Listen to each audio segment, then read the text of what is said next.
세계가 발칵 뒤집혔습니다. 불과 며칠 전까지 한국을 협박하던 러시아가 갑자기 한국에 고개를 숙였기 때문입니다. 우크라이나를 도와주면 반드시 보복하겠다며 한국을 압박해오던 러시아 정부. 한국은 침묵으로 답했고 전 세계 전문가들은 한국이 겁먹었다며 조롱했습니다. 하지만 바로 그때 크렘린궁 내부 문서가 유출됐고 모든 게 뒤집혔습니다. 최우선 협력국은 한국이다 라는 충격적인 보고 내용에 세계는 경악했고 한국을 겁쟁이라고 조롱하던 전직 백악관 분석가는 말을 바꿨습니다. 푸틴의 협박은 협박이 아닌 비명이었습니다. 도대체 무슨 일이 있었던 걸까요? 러시아가 한국을 간절히 원하는 이유. 지금 시작합니다. 세계 패권의 중심이 이동했습니다. 워싱턴도 아니고 브뤼셀도 아닌 서울로 말입니다. 믿기지 않으시죠? 사흘 전까지만 해도 저 역시 이런 말을 하는 사람을 미치광이 취급했을 겁니다. 그런데 지금 제 눈앞에서 벌어지고 있는 현실이 그렇습니다. 유럽 국방장관들이 서울행 비행기 표를 구하지 못해 안달이에요. 러시아는 레드라인이라는 단어를 관영 매체에서 슬그머니 지워버렸습니다.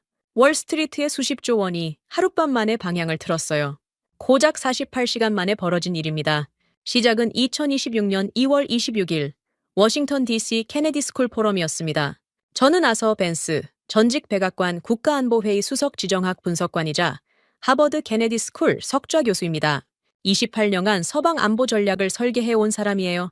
그날 저는 예정된 유럽 안보 브리핑을 쓰레기통에 버리고 수백 명의 서방 엘리트들 면전에서 대한민국이라는 이름을 꺼냈습니다. 그러자 세상이 뒤집어졌어요. 문자 그대로요. 그날 아침으로 돌아가겠습니다. 케네디 스쿨 메인홀은 한마디로 총성 없는 전쟁터였습니다. 샹들리에 아래 수백 개의 와인잔이 부딪히고 맞춤 수트 차림의 서방 엘리트들이 여유롭게 악수를 나누고 있었어요. 우아해 보이죠? 천만에요. 저 악수 한 번에 수천억 원짜리 방산 계약이 오가고 저 미소 뒤에서는 전후 복구 이권을 놓고 짐승처럼 이빨을 드러내고 있었습니다. 저도 30년 가까이 이런 자리를 드나들었으니까 잘 압니다. 겉은 학술 포럼이지만 속은 도살장이에요. 질의응답 시간이 시작됐습니다. 마이크 앞에 제일 먼저 줄을 선 인물이 눈에 들어왔어요. 리처드 콜린스, 유럽 최고 안보연구소의 수석 평론가라는 직함을 달고 다니는 사람입니다. 이탈리아제 맞춤 수트에 금빛 넥타이 핀까지 꽂고 있더군요. 유럽 방산 능력을 찬양하는 책으로 베스트셀러 작가가 된 인물이에요. 논리가 막히면 특유의 비릿한 미소를 지으며 논점을 교묘하게 흐리는 수법을 쓰는데 저는 그 꼴을 여러 번 봐왔습니다. 콜린스가 마이크를 잡더니 객석을 천천히 둘러보고 입을 열었습니다. 벤스 교수, 요즘 한국이 우크라이나에 무기를 보낼 수도 있다는 소문이 돌던데요. 푸틴이 레드라인이라고 협박하니까 겁먹고 숨도 못 쉬지 않습니까? 그런 깡통 국가가 무슨 변수가 된다는 겁니까? 장내에 웃음이 번졌습니다. 한두 명이 아니었어요. 수백석 객석 여기저기서 낄낄거리는 소리가 터져 나왔습니다. 고개를 끄덕이는 사람도 있었고 옆 사람과 눈짓을 교환하며 비죽 웃는 사람도 있었어요. 그 웃음의 의미를 저는 뼈저리게 알고 있었습니다. 한국? 미국 우산 아래서 반도체나 조립하는 나라 아닌가? 거기가 뭘 할 수 있겠어? 30년 동안 이 바닥에서 숱하게 들어온 소리였거든요. 문제는 바로 2달 전까지 저 역시 똑같이 생각하고 있었다는 겁니다. 한국은 미국의 공급망에 묶인 하청국가, 푸틴이 기침 한 번 하면 주가가 출렁이는 취약한 경제, 제 베스트셀러에도 그렇게 써놨어요. 그런데 2달 전 우크라이나 전선의 실시간 물동량 데이터와 창원, 거제의 위성 로그를 직접 확인한 뒤로 잠을 잘 수가 없었습니다. 제가 30년간 쌓아올린 분석 체계가 뿌리째 흔들리고 있었거든요. 저는 단상 위에서 천천히 고개를 끄덕였습니다. 맞습니다. 저도 그렇게 생각했죠. 콜린스의 얼굴에 만족스러운 미소가 번졌어요. 자기 말이 먹혔다고 확신한 표정이었습니다. 객석의 웃음소리도 한 톤 더 커졌어요. 저는 그 웃음이 완전히 퍼질 때까지 기다렸습니다. 그리고 안주머니에서 만년필을 꺼냈어요. 택! 만년필 끝이 잠나무 탁자를 때렸습니다. 한 번 더! 택! 웃음소리가 조금 줄었어요. 사람들이 뭔가 이상하다는 듯 단상을 올려다보기 시작했습니다. 저는 만년필을 내려놓고 탁자 위에 놓여있던 책 한 권을 집어들었습니다. 제 책이었어요. 22년 전에 쓴 서방 안보 전략의 바이블이라 불리던 베스트셀러. 초판부터 12쇄까지 찍었고 나토 정책 이반자들의 필독서 목록에 올라있던 바로 그 책입니다. 제 학자 인생의 정수가 담긴 물건이었어요. 이걸 들어올리는 순간 손바닥에 땀이 배어나는 게 느껴졌습니다. 30년이에요. 30년치 자존심이 이 종이 뭉치 안에 들어 있었습니다. 저는 그 책을 양손으로 잡고 사정없이 찢었습니다. 쩍! 표지가 두 동강 났어요. 속지를 움켜쥐고 한 번 더 찢었습니다. 종이 조각이 샹들리에 불빛 아래로 흩날렸어요. 마치 눈이 내리는 것 같았습니다. 메인홀이 얼어붙었어요. 웃음소리가 칼로 자른 듯 끊겼습니다. 콜린스의 입이 반쯤 벌어진 채 굳어 있었고 방금 전까지 낄낄거리던 뒷줄 사람들의 손에서 와인잔이 멈춰 있었습니다. 500여 석 객석 전체가 숨을 삼킨 것 같았어요. 저는 돋보기를 벗어서 탁자 위에 던졌습니다. 금속태가 참나무에 부딪히며 날카로운 소리를 냈어요. 찢어진 종이 조각이 아직 바닥으로 내려앉고 있었습니다. 30년 경력의 결정체가 발밑에서 쓰레기가 되어가는 중이었어요. 그런데 이상하게도 가슴이 시원했습니다. 목에 걸려있던 돌덩이가 빠져나간 기분이었어요. 틀린 걸 틀렸다고 인정하는데 30년이나 걸렸다는 게 오히려 부끄러웠습니다. 저는 마이크에 입을 가까이 대고 말했습니다. 오늘 예정된 유럽 안보 브리핑은 쓰레기통에 버리겠습니다. 정적이 더 깊어졌어요. 누군가의 와인잔이 테이블에 부딪히는 소리가 홀 끝까지 들릴 만큼 고요했습니다. 대신 우리가 얼마나 무식하게 대한민국을 얕잡아보고 있었는지 똑똑히 보여드리죠. 콜린스의 비릿한 미소가 완전히 사라져 있었습니다. 방금까지 낄낄거리던 객석의 얼굴들이 하나같이 굳어 있었어요. 뒷줄에서는 스마트폰을 꺼내드는 손들이 보였습니다. 무슨 일이 터지려는 건지 본능적으로 감지한 거겠죠. 저는 구석자리에 앉아있는 제임스 강을 바라봤습니다. 펜타곤 국방군수국 수석 데이터 분석관.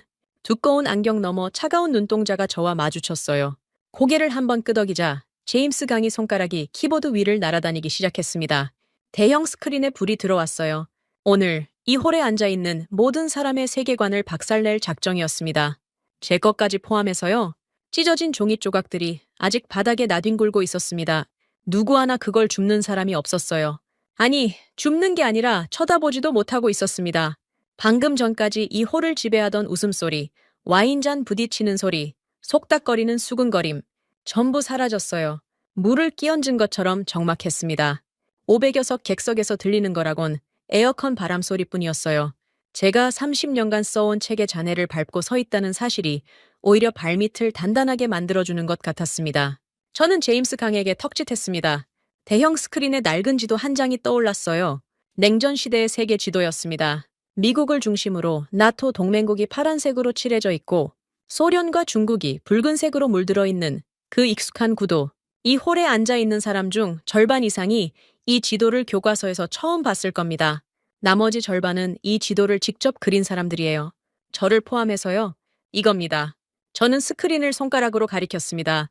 우리는 아직도 이따위 낡은 지도로 세상을 봅니다. 파란색이 이기고 빨간색이 지는 핵무기 개수와 달러 보유량으로 승패가 갈리는 세상. 우리 머릿속은 아직도 여기에 멈춰 있어요. 객석 앞줄에 앉은 백발의 전직 나토 사령관이 안경을 고쳤었습니다.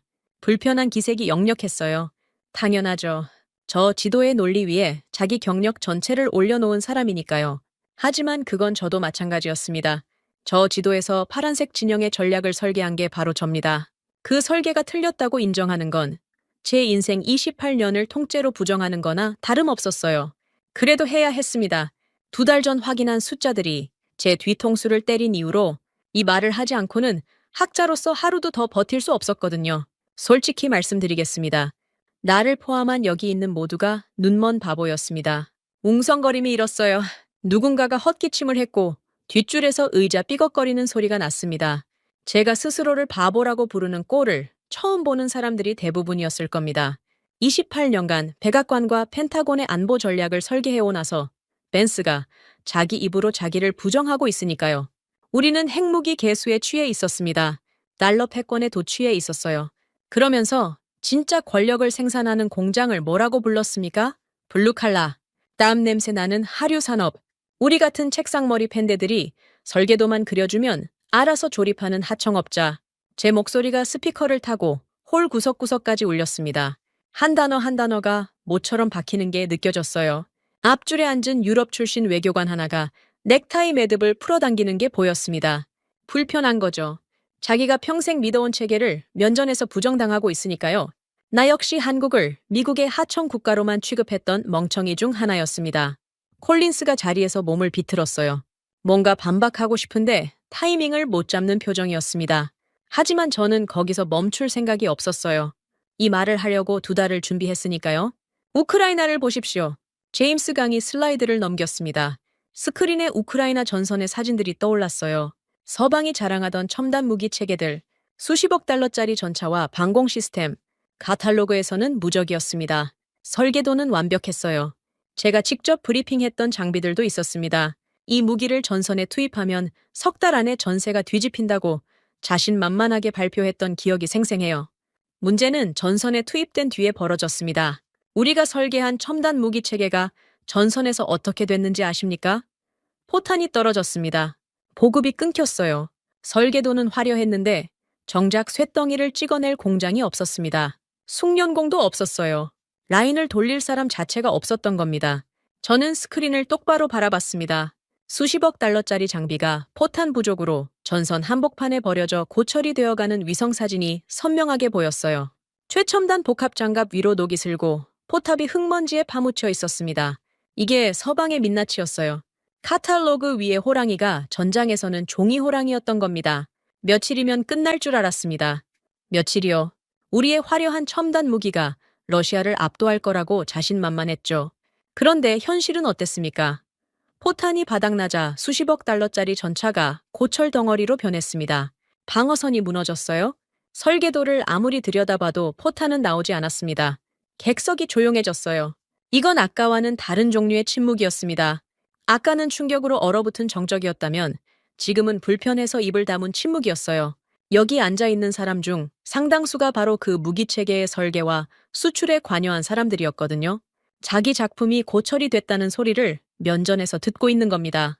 뒷줄에 앉은 영국 출신 방산 컨설턴트가 발장을 끼고 턱을 당겼어요. 방어적인 자세였습니다. 듣기 싫다는 뜻이죠. 하지만 저는 봐줄 생각이 없었습니다. 그때 깨달았어야 했습니다. 진짜 권력이 뭔지를요. 저는 한 발짝 앞으로 나갔습니다. 스크린 바로 옆까지 걸어갔어요. 핵무기가 아닙니다. 달러도 아니에요.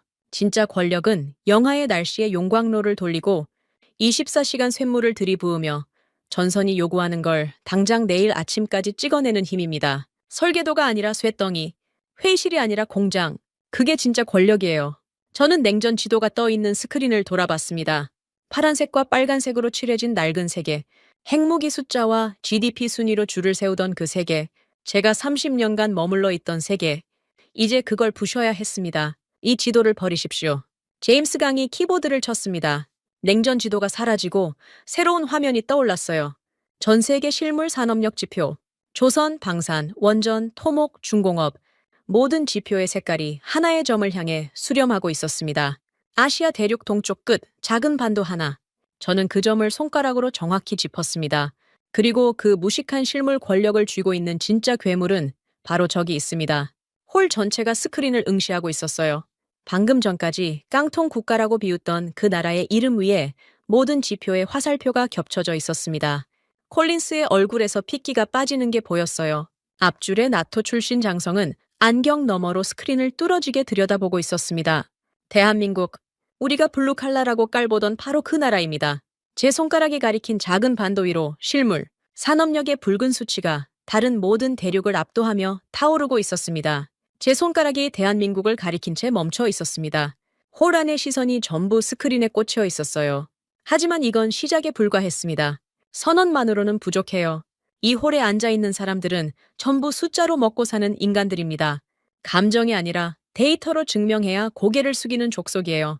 저도 그랬으니까 잘 압니다. 저는 제임스 강을 바라봤습니다. 눈짓 한 번이면 충분했어요. 28년간 백악관에서 갖은 브리핑을 함께 준비해온 사이는 아니지만 2달간의 준비 과정에서 제임스 강과 저는 수백 번의 시뮬레이션을 돌렸습니다.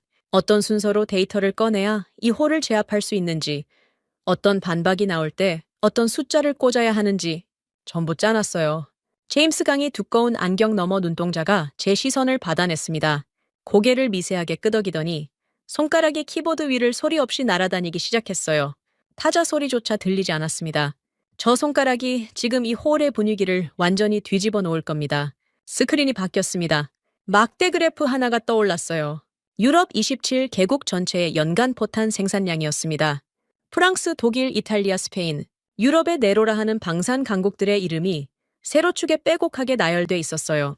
그런데 가로축으로 뻗어나간 막대가 처참했습니다. 하나같이 짧았어요. 손가락 한 마디만 한 것도 있었습니다. 27개 나라가 1년 동안 쥐어짜낸 물량을 전부 합쳐도 그래프의 절반을 채우지 못하고 있었어요. 저는 일부러 아무 말도 하지 않았습니다. 숫자가 스스로 말하게 내버려 뒀어요. 500여 명의 시선이 그 초라한 막대 그래프에 못 박혀 있었습니다. 누군가의 한숨 소리가 들렸어요. 앞줄에 앉은 독일 출신 방산 로비스트가 입술을 깨물고 있었습니다. 자기 나라의 막대가 얼마나 비참한지 직접 보고 있는 거죠. 그때 콜린스가 참지 못하고 입을 열었습니다. 벤스 교수, 그건 맥락을 무시한 비교 아닙니까? 유럽은 평화주의를 지향합니다. 전쟁 무기 생산량으로 국력을 재는 건 시대착오적이에요. 평화주의. 저는 속으로 코웃음이 나왔습니다.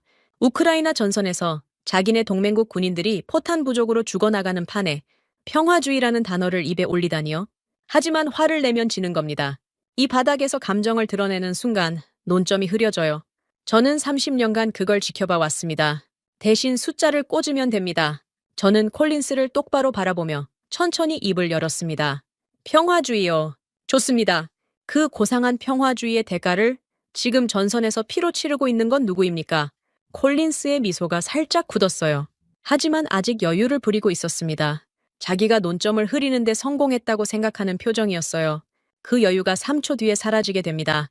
저는 제임스 강에게 턱짓했습니다. 제임스 강의 손가락이 한 번 움직였어요. 스크린에 새로운 막대 하나가 추가됐습니다. 유럽 27개국의 초라한 막대들 위로 거대한 붉은 기둥이 하나 솟아올랐어요. 대한민국, 단 한 곳의 1개월 생산량이었습니다. 1개월이요. 유럽 전체가 1년 동안 쥐어짜낸 물량을 한국이 한 달 만에 뛰어넘고 있었습니다. 뛰어넘는 정도가 아니었어요. 짓밟고 있었습니다. 유럽의 막대들이 붉은 기둥 앞에서 거의 보이지 않을 정도였어요. 바닥에 납작 붙은 것처럼요. 장내 곳곳에서 헛바람 들이켜는 소리가 터져 나왔습니다. 누군가가 안경을 벗고 눈을 비볐어요. 숫자를 잘못 본 건 아닌지 확인하려는 거겠죠. 하지만 숫자는 변하지 않았습니다. 앞줄에 앉은 나토 출신 장성이 두 손으로 이마를 짚었어요.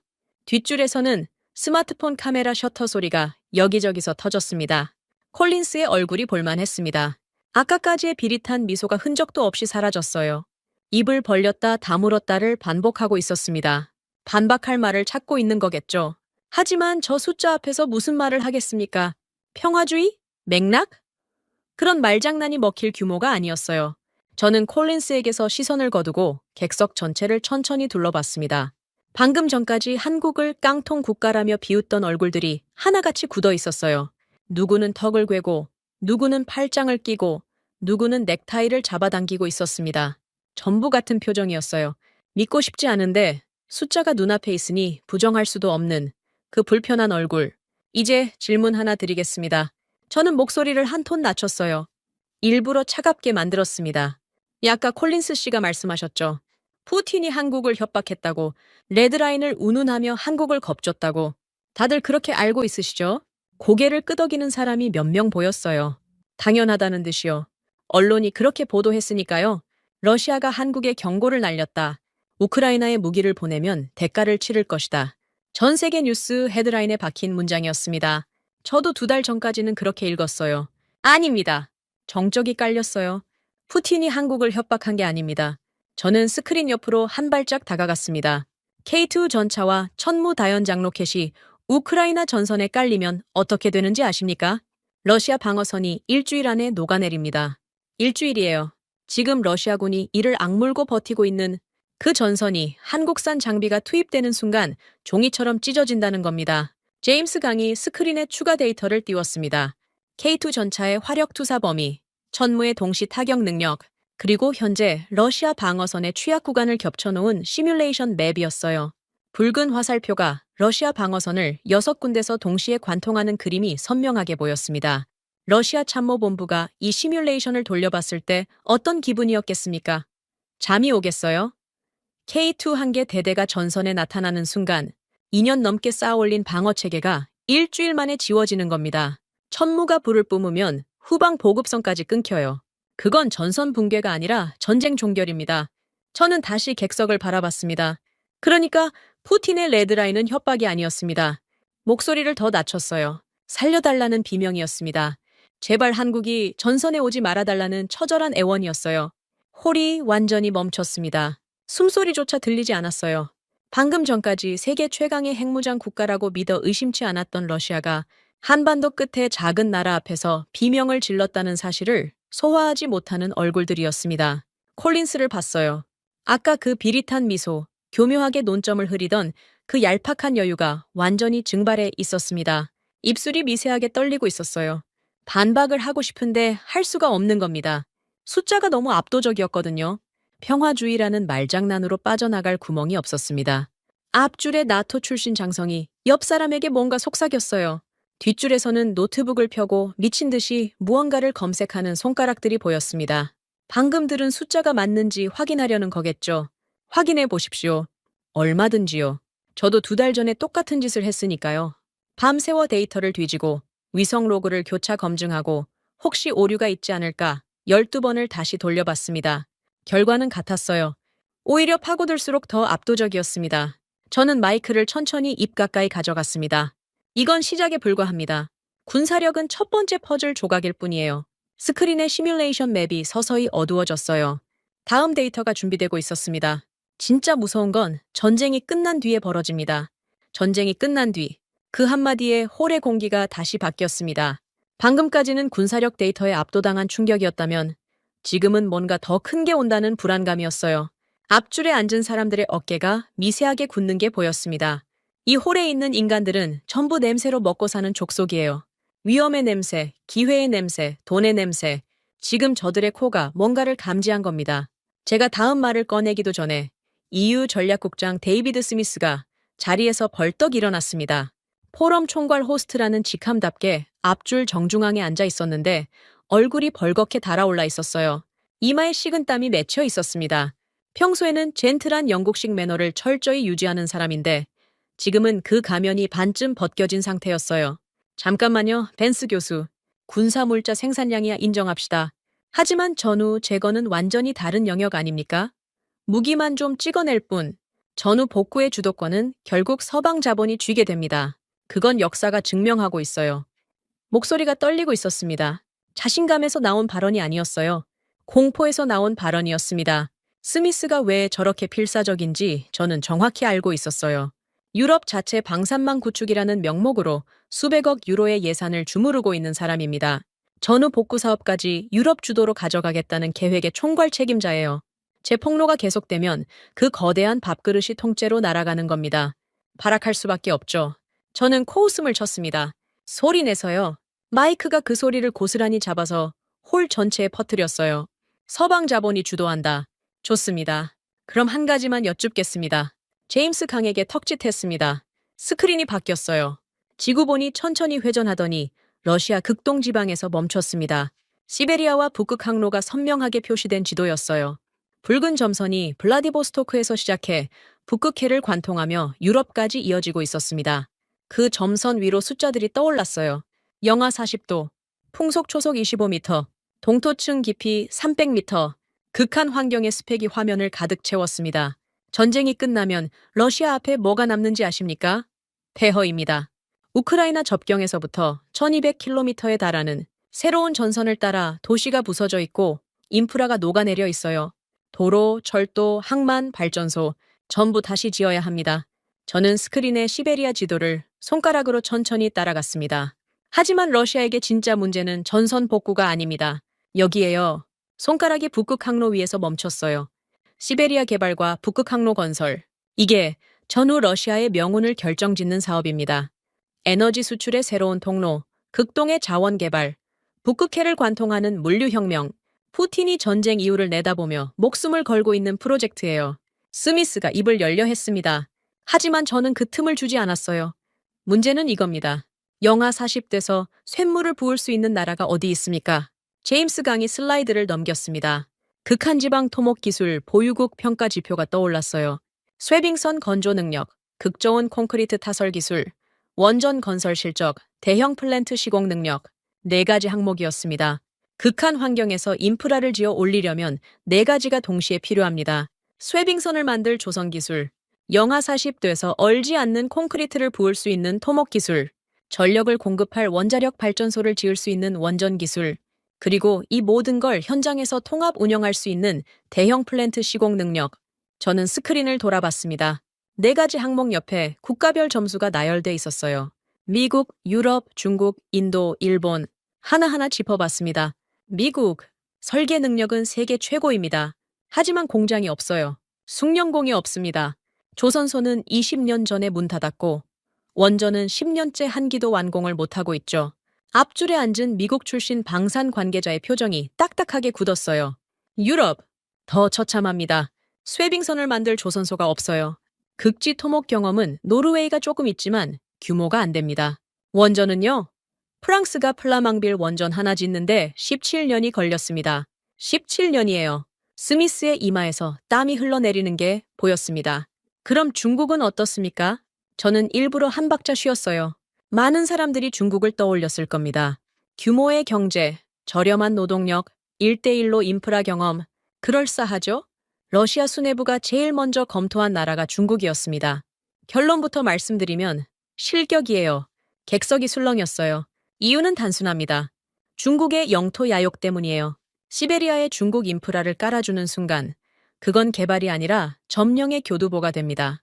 러시아 참모본부가 그걸 모르겠습니까? 극동 시베리아에 중국 자본과 중국 노동자가 들어오는 건 푸틴 입장에서 뒷문을 열어주고 강도를 초대하는 거나 마찬가지예요. 제임스 강이 화면에 러시아 내부 전략 평가 보고서에 발췌본을 띄웠습니다. 중국 옆에 붉은 글씨로 실격 판정이 찍혀 있었어요. 인도는요, 기술 자체가 부족합니다. 자국 인프라도 제대로 못 짓는 나라가 영하 40도의 시베리아를 뚫겠습니까? 러시아 평가단이 인도 현지 실사를 다녀온 뒤 보고서에 뭐라고 썼는지 아십니까? 노노에 딱 2글자였어요. 인도 옆에도 실격 표시가 떴습니다. 일본도 마찬가지였어요.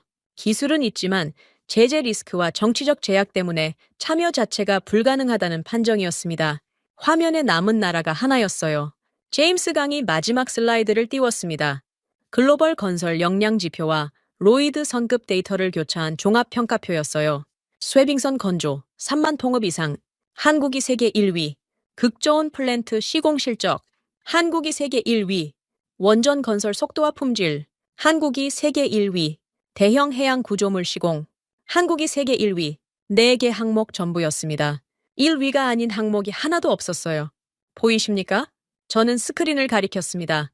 영하 40도의 동토를 뚫고 북극해 얼음을 깨며 발전소를 세우고 항만을 건설할 수 있는 나라는 지구상에 딱 한 곳뿐입니다. 여기 이 숫자들이 전부 가리키고 있는 곳이요. 모든 지표의 화살표가 다시 한번 하나의 점으로 수렴하고 있었습니다. 대한민국. 군사력으로도 대한민국이었습니다. 전후 복구로도 대한민국이에요. 전쟁 중에도, 전쟁이 끝난 뒤에도 전 세계의 목줄을 쥐고 있는 건 같은 나라입니다. 저는 스미스를 바라봤습니다. 방금 전까지 서방 자본이 주도한다며 핏대를 세우던 사람이었어요. 지금은 입이 반쯤 벌어진 채 스크린만 들여다보고 있었습니다. 반박할 말을 찾으려는 건지 아니면 이미 포기한 건지 눈동자가 좌우로 흔들리고 있었어요. 이마에 땀을 닦으려고 손수건을 꺼냈다가 그마저도 잊은 듯 손에 쥔 채 멈춰 있었습니다. 더듬거리는 입술이 뭔가를 말하려 했지만 소리는 나오지 않았어요. 콜린스도 마찬가지였습니다. 아까 평화주의 운운하며 빠져나가려 했던 그 얄팍한 여유가 완전히 증발해 있었어요. 팔걸이를 잡은 손가락 마디가 하얗게 질려 있었습니다. 저는 그 모습을 지켜보며 묘한 감정을 느꼈습니다. 통쾌함은 아니었어요. 오히려 쓸쓸했습니다. 저 사람들이 지금 느끼는 충격을 저는 2달 전에 먼저 겪었으니까요. 30년간 믿어온 세계가 무너지는 기분이 어떤 건지 잘 압니다. 밤새 데이터를 들여다보면서 제발 틀려 있기를 바랐던 그 심정을요. 하지만 숫자는 거짓말을 하지 않았습니다. 2달 전에도, 지금 이 순간에도요. 홀 전체가 무겁게 가라앉아 있었습니다. 방금 전까지의 술렁임마저 사라졌어요. 스크린에 떠있는 숫자들이 너무 명확해서 어떤 말장난으로도 빠져나갈 수 없다는 걸 모두가 깨달은 거겠죠. 저는 마이크를 천천히 내려놓으며 한마디를 덧붙였습니다. 그런데 여러분, 아직 끝이 아닙니다. 제가 말씀드린 건 공개된 데이터일 뿐이에요. 객석의 눈이 다시 커졌습니다. 비공개 정보가 남아 있습니다. 이건 제가 직접 말씀드리는 게 아니라 목숨을 걸고 빼돌린 사람의 입에서 직접 들으셔야 합니다. 제임스 강의 손가락이 키보드 위에서 멈춰 있었어요. 다음 명령을 기다리고 있었습니다. 대형 스크린이 천천히 어두워지기 시작했습니다. 스크린이 어두워지자 홀 안이 술렁이기 시작했습니다. 뭔가 다른 게 온다는 걸 본능적으로 감지한 거예요. 앞줄 사람들이 자세를 고쳐 앉았고 뒷줄에서는 속삭이는 소리가 파도처럼 번졌습니다. 저는 그 불안감이 충분히 익을 때까지 일부러 아무 말도 하지 않았어요. 그때 콜린스가 마지막 발악을 했습니다. 자리에서 반쯤 일어나며 목소리를 높였어요. 벤스 교수, 그래프가 인상적인 건 인정합시다. 하지만 현실은 다르지 않습니까? 자존심 강한 푸틴이 한국 같은 나라에 굽힐 리 없습니다. 이건 전부 교수의 억측이에요. 콜린스의 목소리에 아까의 여유는 없었습니다. 날카로웠어요. 궁지에 몰린 사람이 마지막으로 내지르는 비명에 가까웠습니다. 하지만 그 말이 틀린 건 아니었어요. 적어도 표면적으로는요. 푸틴이라는 인물의 성격을 생각하면 충분히 제기할 수 있는 반론이었습니다. 객석에서도 몇몇이 고개를 끄덕이는 게 보였어요. 그래, 아무리 숫자가 압도적이어도 푸틴이 정말 한국 앞에 무릎을 꿇겠어? 저들의 표정이 그렇게 말하고 있었습니다. 저는 속으로 생각했습니다. 고맙다, 콜린스. 정확히 그 질문을 기다리고 있었어요. 콜린스 씨 말씀이 맞습니다. 콜린스의 눈이 커졌어요. 제가 또 동의할 줄은 몰랐던 모양입니다. 푸틴의 자존심이 허락하지 않겠죠. 적어도 겉으로는요. 저는 한 박자 쉬었습니다. 그리고 제임스 강을 바라봤어요. 제임스 강의 손가락이 키보드 위에서 한번 움직였습니다. 그 순간 대형 스크린이 지직거리며 꺼졌습니다. 홀 안이 어둠에 잠겼어요. 웅성거림이 커졌습니다. 기술적 결함인 줄 아는 사람들이 주위를 두리번거렸어요. 누군가가 스마트폰 손전등을 켰고 보안 요원 한 명이 무정의에 대고 뭔가 중얼거리는 게 보였습니다. 3초가 지났습니다. 스크린에 다시 불이 들어왔어요. 하지만 아까의 그래프가 아니었습니다. 화상통화 화면이었어요. 어둡고 거친 화질 속에서 한 남자의 얼굴이 떠올랐습니다. 낡은 가죽 재킷 깃이 턱 아래까지 올라와 있었고 그늘진 얼굴 위로 날카로운 눈동자가 카메라를 똑바로 쏘아보고 있었어요. 홀이 얼어붙었습니다. 앞줄에 앉아있던 군 출신 인사 2명이 동시에 자세를 바로잡았어요. 저 얼굴을 알아본 겁니다. 뒷줄에서도 숨을 들이켜는 소리가 터져 나왔습니다. 정보 쪽에 발을 담근 사람이라면 저 얼굴을 모를 수가 없어요. 빅토르 안, 전직 러시아 연방보안국, FSB 경제산업정보총괄 고위요원, 크렘린궁의 산업 기밀을 총괄하던 사람입니다. 2년 전 제3국으로 망명했고 지금은 어디에 있는지 아는 사람이 거의 없어요. 고려인 3세라는 사실도 정보기관 일부만 파악하고 있었습니다. 빅토르? 아니 입을 열었어요. 낮고 거친 목소리가 스피커를 울렸습니다. 러시아식 억양이 묻어 있었지만 영어는 정확했어요. 벤스 교수, 오래간만입니다. 저는 고개를 끄덕였습니다. 고맙습니다, 빅토르. 위험을 감수해 주셔서요. 빅토르 안에 입꼬리가 살짝 올라갔어요. 웃음이라기보다는 자주에 가까웠습니다. 위험이야 늘 감수하고 살죠. 오늘 한 가지만 보여드리겠습니다. 빅토르 안의 손이 화면 아래로 움직이더니 문서 하나가 스크린에 떠올랐습니다. 러시아어로 빼곡하게 채워진 문서였어요. 상단에 크렘린궁 문장이 선명하게 찍혀 있었고 극비 등급 표시가 붉은 도장으로 눌려 있었습니다. 이건 제가 2달 전에 빅토르 안에게서 전달받아 진위를 확인한 바로 그 문서였어요. 크렘린궁 수뇌부 극비 회의록 발췌본. 홀 안의 분위기가 완전히 달라졌습니다. 아까까지의 학술 토론 분위기가 아니었어요. 긴장감이 피부에 닿을 정도였습니다. 앞줄의 장성들이 등을 고추 세웠고 정치인들의 얼굴에서 핏기가 빠지는 게 보였어요. 정보기관 극비 문서가 공개 포럼 스크린에 뜬다는 건 이 자리가 학술 행사를 넘어섰다는 뜻이니까요. 빅토르 안이 문서의 한가운데를 손가락으로 짚었습니다. 러시아어 원문 아래 영어 번역이 붉은 글씨로 떠올랐어요. 전후 최우선 협력국은 무조건 서울이다. 저는 그 문장이 스크린에 박히는 순간 홀 전체의 공기가 얼어붙는 걸 느꼈습니다. 500여 명이 동시에 숨을 멈춘 것 같았어요. 콜린스의 입이 떡 벌어졌습니다. 아까 자존심 강한 푸틴이 한국에 굽힐 리 없다고 외치던 그 입이요. 스미스는 손수건으로 이마를 연신 닫고 있었어요. 뒷줄에서는 카메라 셔터음이 미친 듯이 터졌습니다. 빅토르 아니 말을 이었습니다. 어제 새벽에 빼돌린 겁니다. 크렘린궁 전후 복구 전략 회의, 수뇌부 서명본이에요. 회의 참석자 명단까지 찍혀 있습니다. 빅토르 안의 목소리는 차분했어요. 하지만 그 차분함 뒤에 숨은 무게가 느껴졌습니다. 이 문서를 빼돌리는데 이 사람이 어떤 대가를 치렀는지 저는 알고 있었거든요. 2달 전 암호화된 채널로 처음 연락이 왔을 때 빅토르 안은 이렇게 말했습니다. 할아버지의 나라가 세상에 목줄을 쥐고 있다는 걸 증명하겠다고요. 고려인 3세. 소련에서 태어나 러시아를 위해 일했지만 핏줄은 잊지 못한 사람이었어요. 교수님 말씀이 맞습니다. 빅토르 안이 카메라를 똑바로 들여다보며 말했어요. 크렘린궁 놈들은 혹여나 한국 심기를 거슬러 K-인프라를 놓칠까봐 매일 밤잠을 설칩니다. 겉으로는 레드라인을 외치면서 뒤로는 한국 기업에 시베리아, 이권을 통째로 넘기겠다는 이면 계약서를 만들고 있어요. 스크린에 2번째 문서가 떠올랐습니다. 이건 저도 오늘 처음 보는 자료였어요.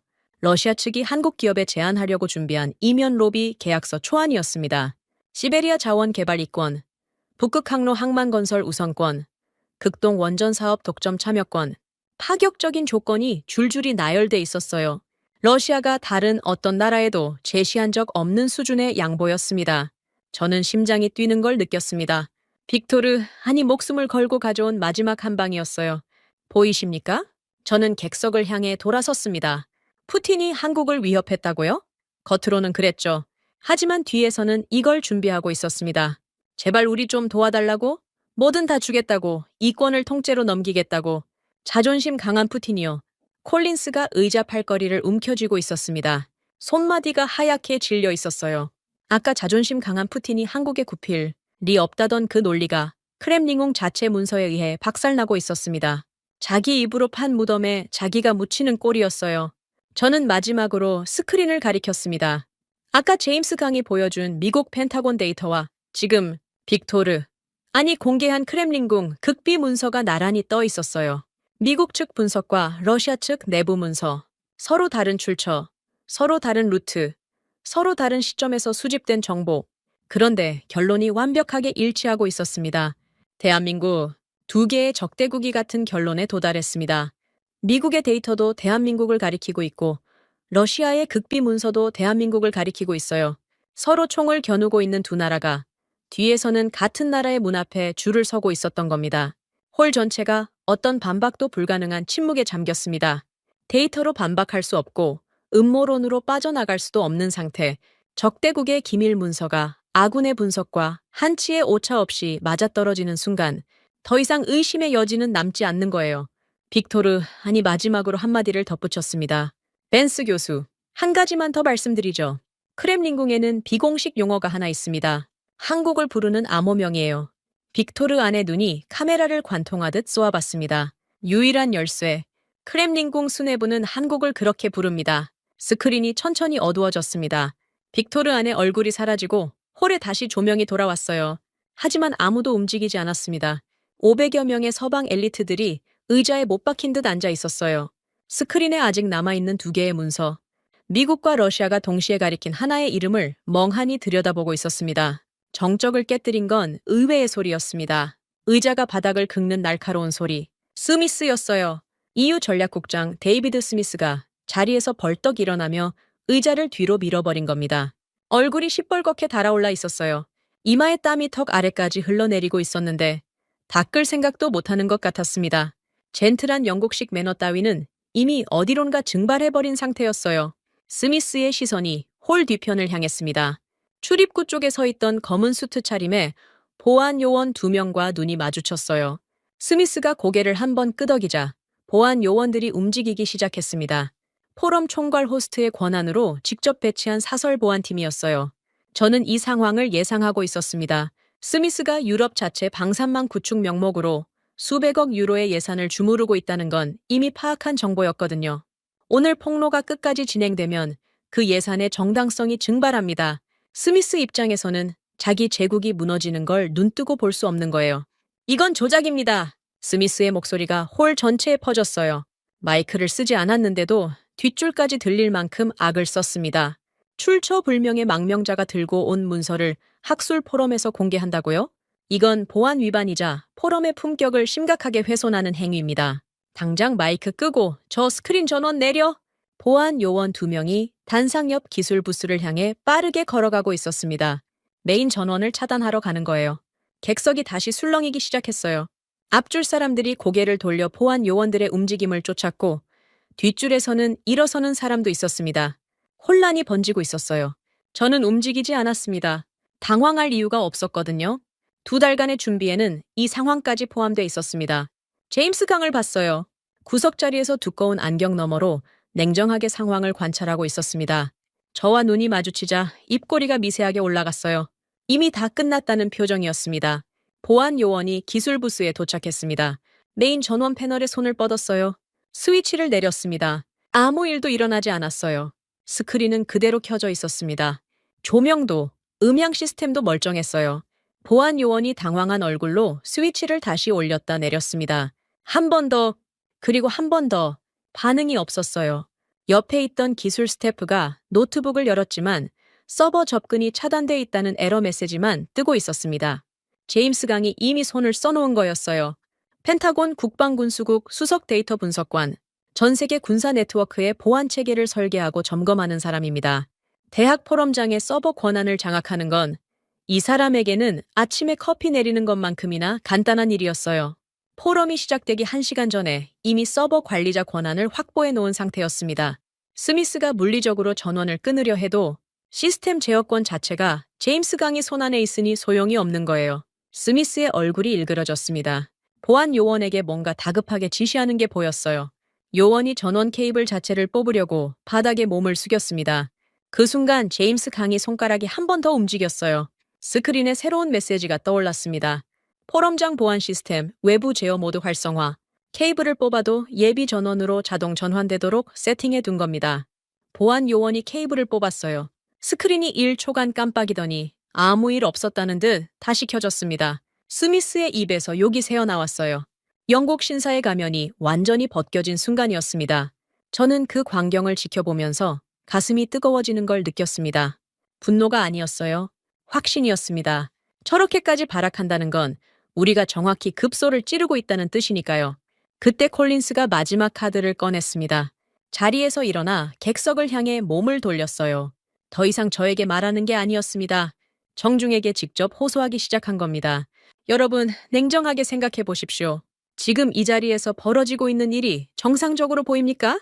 출처를 알 수 없는 망명자의 문서를 국제 포럼에서 버젓이 공개하다니요. 이건 한국 놈들이 배후에서 로비해서 가짜 문서를 퍼뜨리는 정보전입니다. 음모론이었습니다. 데이터로 반박할 수 없으니까 문서 자체의 진위를 의심하는 쪽으로 판을 뒤집으려는 거예요. 저열했지만 효과는 있을 수 있는 수법이었어요. 실제로 객석 일부에서 머뭇거리는 기색이 보였습니다.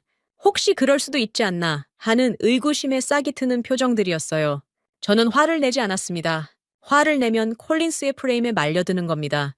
감정 대 감정의 싸움이 되면 진실이 흐려지거든요. 28년간 이 바닥에서 배운 교훈이에요. 대신 저는 만년필을 집어들었습니다. 아까 책을 찍기 전에 탁자를 두드렸던 그 만년필이요. 책! 한 번 쳤습니다. 홀이 다시 조용해졌어요. 가짜 문서라고요? 저는 천천히 말했습니다. 목소리를 낮출수록 사람들이 더 집중한다는 걸 30년간의 브리핑 경험으로 알고 있었어요. 좋습니다. 그럼 지금 이 순간의 현실을 보여드리죠. 제임스 강에게 턱짓했습니다. 스크린이 다시 바뀌었어요. 이번에는 그래프도 문서도 아니었습니다. 위성 사진이었어요. 실시간 타임스탬프가 화면 우측 하단에 찍혀 있었습니다. 지금으로부터 불과 3시간 전의 영상이었어요. 블라디보스토크 항구였습니다. 러시아 극동의 관문? 태평양 함대가 주둔하고 있는 전략적 요충지예요. 그런데 화면에 보이는 건 군함이 아니었습니다. 항구의 3번 선착장이 대규모 공사 중이었어요. 크레인이 6대 돌아가고 있었고 컨테이너 야적장 전체가 재배치되고 있었습니다. 제임스 강이 영상을 확대했어요.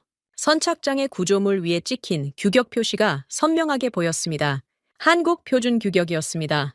선착장의 볼라드 강역, 크레인 레일폭, 저반 시설 치수, 전부 한국 산업 표준에 맞춰 개조되고 있었어요. 러시아 자체 규격도 아니고 중국 규격도 유럽 규격도 아닌 정확히 한국 규격이었습니다. 이건 한 가지 의미밖에 없어요. 한국 선박이 들어올 준비를 하고 있다는 겁니다. 대한민국의 배가 접안할 수 있도록 러시아가 자기 항구를 비밀리에 뜯어고치고 있는 거예요. 보이십니까? 저는 스크린을 가리켰습니다. 이건 3시간 전 위성이 촬영한 실시간 물동량 데이터입니다. 러시아 블라디보스토크 항구가 한국 표준 규격으로 개조되고 있어요. 지금 이 순간에도 공사가 진행 중입니다. 콜린스를 바라봤어요. 가짜 문서라고 하셨죠? 그럼 이건 뭡니까? 러시아가 한국을 겁줘놓고 뒤에서는 한국 배가 들어올 수 있게 자기 항구를 뜯어고치고 있는 이 위성사진은 가짜입니까? 콜린스의 입이 열렸다 닫혔어요. 소리가 나오지 않았습니다. 음모론으로 빠져나가려 했는데 현재 진행형 위성사진이 눈앞에 박혀 있으니 더 이상 물러설 곳이 없는 거예요. 문서를 조작할 수는 있어도 위성사진을 3시간 만에 조작할 수는 없거든요. 타임스탬프와 위성 궤도 데이터까지 찍혀 있는 영상을 누가 위조하겠습니까? 숫자는 거짓말을 하지 않습니다. 저는 만년필을 탁자 위에 내려놓았어요. 크렘린궁의 극비 문서가 말하고 펜타곤의 데이터가 말하고 지금 이 순간 러시아 항구의 위성사진이 말하고 있습니다. 세 개의 출처가, 세 개의 루트가 전부 같은 곳을 가리키고 있어요. 스미스가 주저앉았습니다. 비유가 아니에요. 진짜로 의자에 털썩 주저앉았어요. 아까까지 보안 요원을 동원해서 전원을 끊으려 발악하던 사람이 더 이상 서 있을 힘조차 없다는 듯 등바디에 몸을 기대고 천장을 올려다보고 있었습니다. 이마에 흘러내린 땀을 닦을 생각도 못하고 있었어요. 콜린스는 자리에 앉은 채 고개를 숙이고 있었습니다. 양손이 무릎 위에 놓여 있었는데 미세하게 떨리고 있었어요. 금빛 넥타이 핀이 조명 아래서 빛나고 있었지만 그 빛이 이 사람을 지켜주지는 못했습니다. 객석 전체가 무거운 침묵 속에 잠겨 있었어요. 아무도 기침 하나 하지 않았습니다. 500여 명의 서방 엘리트들이 방금 목격한 건 숫자와 문서와 위성사진이 만들어낸 삼중포위였어요.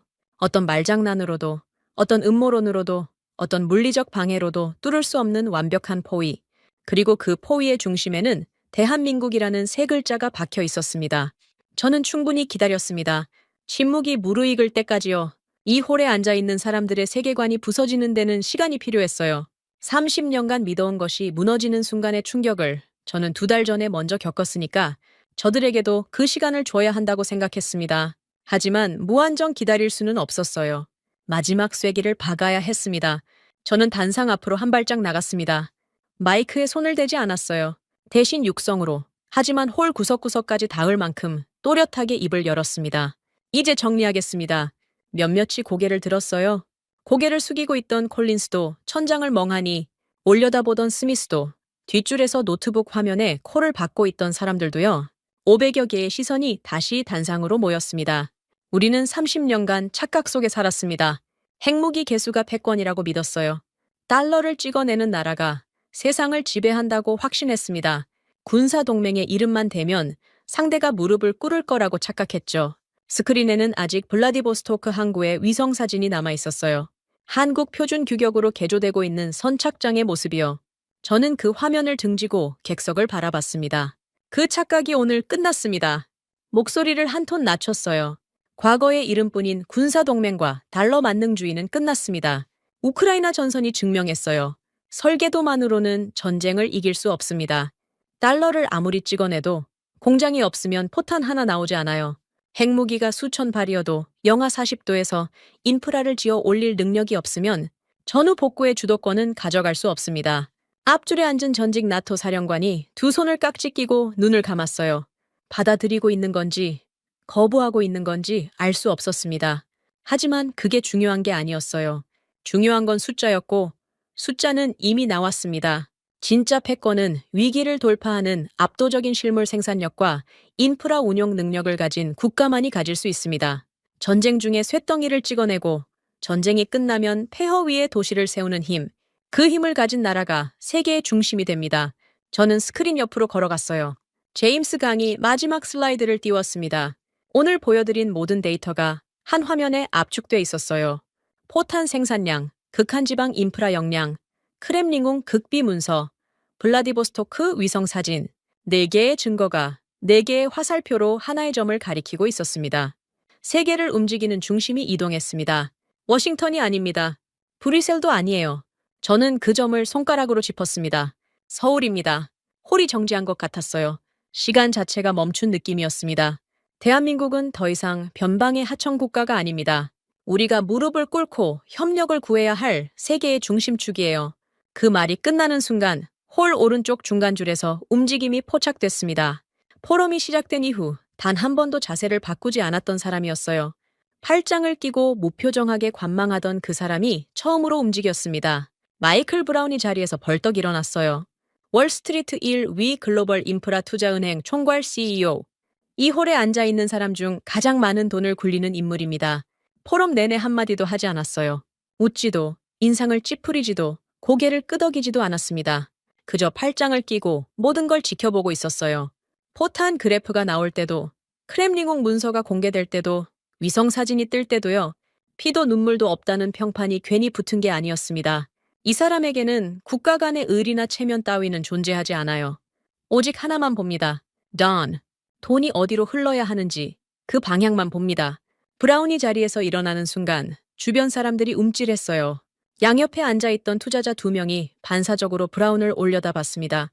이 사람이 움직인다는 건 시장이 움직인다는 뜻이거든요. 브라운은 뒤도 돌아보지 않았습니다. 양복 안주머니에서 스마트폰을 꺼내 귀에 대더니 걸어가기 시작했어요. 출구 쪽으로요. 전화가 연결된 건 3초도 걸리지 않았을 겁니다. 비서실 직통이겠죠. 브라운의 목소리가 들렸습니다. 크지 않았어요. 하지만 홀이 워낙 고요했기 때문에 그 차가운 목소리가 천장에 부딪혀 객석 구석구석까지 퍼졌습니다. 나야, 듣고 있었지? 상대의 대답을 기다리는 듯 한 박자 쉬었어요. 중국 펀드 전략 매도해. 유럽 인프라 펀드도 전부. 지금 당장 앞줄에서 누군가가 숨을 들이켰어요. 중국과 유럽에 걸려있는 브라운의 펀드 규모가 얼마인지 아는 사람이었겠죠. 수십조 원입니다.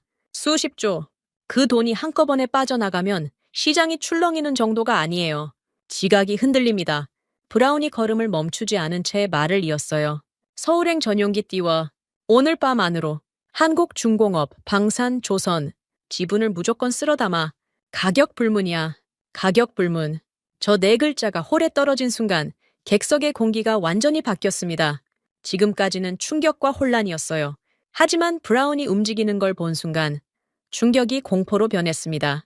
브라운이 먼저 움직이면 뒤처지는 쪽이 죽는 거예요. 이건 학술 토론이 아니라 생존 경쟁이 된 겁니다. 브라운이 출구에 거의 다다랐을 때 통화 내용의 마지막 한마디가 홀에 울렸어요. 서울이 새로운 중심이야. 늦으면 죽어. 출구 문이 닫혔습니다. 그리고 3초 뒤 홀이 터졌어요. 동시다발적이었습니다. 앞줄에 앉아있던 유럽계 투자 펀드 대표가 주머니에서 전화기를 꺼냈어요. 그 옆에 중동계 국부 펀드 매니저도 전화기를 뽑아들었습니다. 뒷줄에서는 3명, 4명이 거의 동시에 일어서면서 귀에 전화기를 붙였어요. 서울이라는 단어가 여기저기서 터져 나왔습니다. 영어로, 프랑스어로, 아랍어로요. 전부 같은 말을 하고 있었어요. 한국 자산을 사라. 지금 당장. 외교관 쪽도 다르지 않았습니다. 중간줄에 앉아있던 독일 외교부 소속 참사관이 노트북을 덮지도 않은 차에 자리를 떠나며 전화를 걸었어요. 프랑스 국방부 연락관이 뒤를 따랐습니다. 영국 외무부 아태 담당이 자리에서 벌떡 일어나 복도로 뛰어나갔어요. 저마다 본국에 보고하려는 거겠죠. 서울과의 채널을 먼저 확보하라고요. 홀은 순식간에 전쟁터가 됐습니다. 아까와는 다른 종류의 전쟁이었어요. 와인잔을 부딪히며 여유를 부리던 전쟁이 아니라 단 1초라도 먼저 전화기를 귀에 대야 살아남는 진짜 전쟁이었습니다. 브라운이 쏘아올린 신호탄 하나에 수십 명이 동시에 움직이기 시작한 거예요. 돈의 냄새를 맡은 짐승들이 먹이를 향해 달려가는 꼴이었습니다. 저는 단상 위에서 그 광경을 내려다보고 있었어요. 500여 석 객석의 절반 이상이 비어 있었습니다. 남아있는 사람들도 대부분 전화기를 붙들고 있었어요. 2시간 전 이 홀에 들어섰을 때의 풍경이 떠올랐습니다. 샹들리 아래서 와인잔을 기울이며 한국을 깡통 국가라고 비웃던 그 얼굴들. 지금 저 사람들이 서울행 비행기표를 구하려고 난리를 치고 있어요. 스미스가 여전히 자리에 앉아 있었습니다. 고개를 숙이고 양손으로 얼굴을 감싸고 있었어요. 이마의 땀이 손가락 사이로 흘러내리고 있었습니다. 수백억 유로의 유럽 자체 방산 예산, 그 거대한 밥그릇의 정당성이 오늘 이 자리에서 증발해버린 겁니다. 콜린스도 움직이지 못하고 있었어요. 금빛 넥타이핀이 조명 아래서 여전히 빛나고 있었지만 그 주인은 완전히 부서져 있었습니다. 유럽 방산 능력을 찬양하던 베스트셀러 작가. 지금 저 사람의 책은 휴지보다 못한 것이 돼버렸어요. 제 책과 같은 운명이 된 겁니다. 차이가 있다면 저는 스스로 찢었고 콜린스의 책은 숫자가 찢어버렸다는 것뿐이었어요.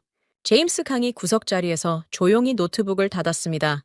두꺼운 안경 너머 눈동자가 저와 마주쳤어요. 미세하게 고개를 끄덕였습니다. 끝났다는 뜻이었어요. 저는 바닥에 흩어진 제 책의 잔해를 내려다봤습니다. 찢어진 종이 조각들이 수백 명의 발에 밟혀 구겨져 있었어요. 30년의 업적이 바닥에 나뒹굴고 있었습니다. 그런데 이상하게도 후회는 없었어요. 오히려 30년 만에 처음으로 등이 곧게 펴지는 느낌이었습니다. 진실을 말하는데 30년이 걸렸다는 게 부끄러울 뿐이었어요. 이틀이 지났습니다.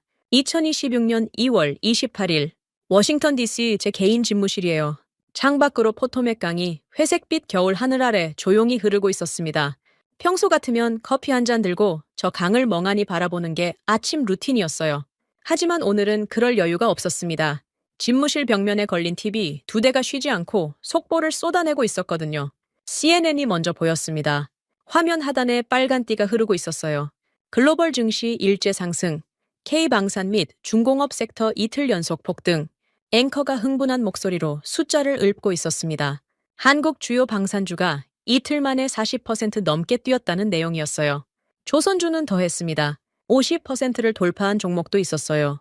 블룸버그 터미널에서는 한국 관련 종목의 매수 주문이 쇄도하면서 거래소 서버가 2번이나 지연됐다는 소식까지 나오고 있었습니다. 옆 화면에서는 BBC가 유럽 쪽 상황을 전하고 있었어요. 저는 리모컨으로 볼륨을 올렸습니다. 앵커의 말투가 평소와 달랐어요. 당혹감이 묻어 있었습니다. 유럽 주요 방산주가 이틀 연속 급락하고 있다는 내용이었어요. 브라운의 펀드가 유럽에서 빠져나간 충격파가 도미노처럼 번지고 있었습니다. 브라운 한 사람이 아니었어요. 포럼장에서 전화기를 들고 뛰쳐나간 수십 명의 투자자와 펀드 매니저들이 거의 동시에 같은 행동을 했으니까요. 유럽 인프라 펀드에서 빠져나간 자금이 어디로 갔겠습니까? 전부 서울행이었습니다. 저는 TV에서 눈을 떼고 책상 위를 봤습니다. 이틀 사이에 쌓인 것들이 산더미였어요. 이메일은 셀 수 없이 많았고 직통 전화는 벨이 닳도록 울렸습니다. 대부분 같은 내용이었어요. 벤스 교수, 서울 쪽 채널을 연결해 줄 수 있습니까? 한국 기업과의 미팅을 주선해 줄 수 있습니까? 이틀 전까지만 해도 제 전화를 받지 않던 사람들이 지금은 제 비서실에 줄을 서고 있었습니다. 그 중에서 가장 눈에 띄는 건 유럽 쪽 동향이었어요. BBC 속보 옆에 작은 자막이 흘렀습니다. 프랑스 국방장관이 한국 방위사업청과의 긴급 화상회의를 요청했다는 내용이었어요. 독일 국방장관도 마찬가지였습니다. 이틀 전 포럼에서 콜린스가 한국을 깡통 국가라고 비웃을 때 뒤에서 낄낄거리던 유럽 국방 관계자들이 있었거든요. 바로 그 사람들의 상관들이 지금 서울에 특사를 보내려고 안달이 난 거예요. 문제는 서울행 비행기표였습니다. 포럼 다음 날부터 워싱턴, 런던, 파리, 베를린발, 인천행 항공편이 전석 매진됐어요. 비즈니스석은 물론이고 이코노미석까지요. 전용기를 띄우려는 수요가 폭주하면서 앤드루스, 공군기지 인근의 민간 전용기 터미널에 활주로 대기 행렬이 생겼다는 소문까지 돌았습니다. 이틀 전에는 한국이 어디 붙어 있는지도 관심 없던 사람들이 지금은 인천공항 활주로 순서를 따지고 있었어요. 더 통쾌한 건 러시아 쪽이었습니다. 아침에 제임스 강이 보내온 브리핑 자료를 확인했어요. 러시아 관영 매체 모니터링 보고서였습니다. 이틀 전까지 러시아 관영 뉴스에서는 한국을 언급할 때마다 빠지지 않던 단어가 있었어요. 레드라인. 한국이 우크라이나에 무기를 지원하면 레드라인을 넘는 것이다. 매일같이 반복하던 경고였죠. 그런데 어젯밤부터 그 단어가 사라졌습니다. 관영 매체 전체에서요. 타스 통신, RT, 인테르팍스 전부 확인했어요. 레드라인이라는 단어가 한국 관련 기사에서 깨끗하게 빠져 있었습니다. 삭제된 거예요. 마치 처음부터 그런 말을 한 적 없다는 듯이요. 그게 전부가 아니었습니다. 제임스 강의 보고서 하단에 메모가 하나 붙어 있었어요. 비공식 라인으로 러시아 외교부 차관급 인사가 한국 측에 접촉을 시도했다는 정보였습니다. 시베리아 자원 개발 이권에 대한 파격적인 조건을 제안하겠다는 내용이었어요. 빅토르 아니 폭로 아니면 계약서의 내용이 현실로 움직이기 시작한 겁니다. 겉으로 으름장을 놓던 러시아가 포럼 폭로 48시간 만에 비공식 채널로 납작 엎드린 거예요. 저는 의자 등받이에 몸을 기대고 창밖을 바라봤습니다. 포토맥 강 위로 갈매기 한 마리가 느리게 날고 있었어요. 묘한 감정이었습니다. 통쾌함이라고 해야 할까요? 아니요, 그것만은 아니었어요. 안도감이 더 컸습니다. 30년간 틀린 길을 걸어왔다는 걸 인정하는 데 2달이 걸렸고 그걸 세상에 말하는데 이틀이 걸렸습니다. 그리고 지금 제 낡은 과거가 철저히 박살난 자리 위에서 새로운 지도가 그려지고 있었어요. 책상 오른쪽에 문서 한 부가 놓여 있었습니다. 어젯밤 제임스 강과 함께 새벽 3시까지 작업한 결과물이에요. 글로벌 파트너십 전략 문서. 이틀 전까지 이 문서의 최상단에는 나토 동맹국 목록이 올라 있었습니다. 세트 미국, 영국, 프랑스, 독일, 냉전 시대부터 한 번도 바뀌지 않았던 순서였어요. 저는 그 순서를 30년간 당연하게 받아들여 왔습니다. 지금은 다릅니다. 새로 작성된 문서의 첫 페이지를 펼쳤어요. 최상단에 굵은 글씨가 박혀 있었습니다. Republic of Korea. 대한민국. 그 아래로 협력 우선순위, 기술 이전 프레임워크, 인프라 공동사업 로드맵이 빼곡하게 채워져 있었어요. 이틀 전까지는 존재하지 않았던 문서입니다. 이 문서가 백악관 국가안보회의 책상에 올라가면 미국의 대외 전략 자체가 재편됩니다. TV에서 또 속보가 터졌어요. 고개를 돌려 화면을 봤습니다. 월스트리트 저널 긴급 보도. 마이클 브라운의 인프라투자은행이 한국중공업그룹과 전략적 파트너십 체결을 공식 발표했다는 내용이었어요. 서울 도착 후 불과 12시간 만에 계약서에 서명했다고 합니다. 브라운은 역시 브라운이었어요. 냄새를 맡으면 1초도 지체하지 않는 사람이니까요. 화면이 한국 서울의 야경으로 전환됐습니다. 한강 위로 빌딩 숲에 불빛이 반짝이고 있었어요. 이틀 전 제 손가락이 스크린 위에 작은 반도를 가리켰을 때 저 도시가 세계의 중심이 될 거라고 말했습니다. 지금 그게 현실이 되고 있었어요. 저는 창밖으로 다시 시선을 돌렸습니다. 포토맥 강이 여전히 조용히 흐르고 있었어요. 이 강은 30년 전에도, 20년 전에도, 오늘도 같은 자리에서 같은 방향으로 흐르고 있습니다. 변한 건 강이 아니라 세상이었어요. 아니, 세상이 변한 게 아니라 우리 눈이 뜨인 겁니다. 원래 그 자리에 있었던 걸 30년 만에 겨우 본 거예요. 책상 위의 문서를 한 번 더 내려다봤습니다. Republic of Korea. 그 5글자가 형광등 불빛 아래서 묵직하게 빛나고 있었어요. 강대국들이 제멋대로 휘두르던 오만한 잣대는 완전히 박살났습니다. 핵무기 개수, 달러 보유량, 동맹의 이름값. 그런 것들로 세상을 재는 시대는 끝났어요. 지금 전 세계의 생존을 결정짓는 건 설계도가 아니라 용광로입니다. 회의실이 아니라 공장이에요. 그리고 그 용광로와 공장의 스위치는 오직 대한민국의 거친 손끝에 쥐어져 있었습니다. 영하 40도의 동토를 뚫고 북극해의 얼음을 깨며 전선의 포화 속에서 쇳덩이를 찍어내는 그 손. 세상을 떠받치고 있는 건 처음부터 그 손이었어요. 우리가 너무 늦게 알아챘을 뿐입니다. 지금까지 대한민국의 감동을 전하는 감동윤아였습니다. 대한민국의 기적 같은 이야기 다음에 또 들려드리겠습니다. 선배님들, 좋은 하루 되세요.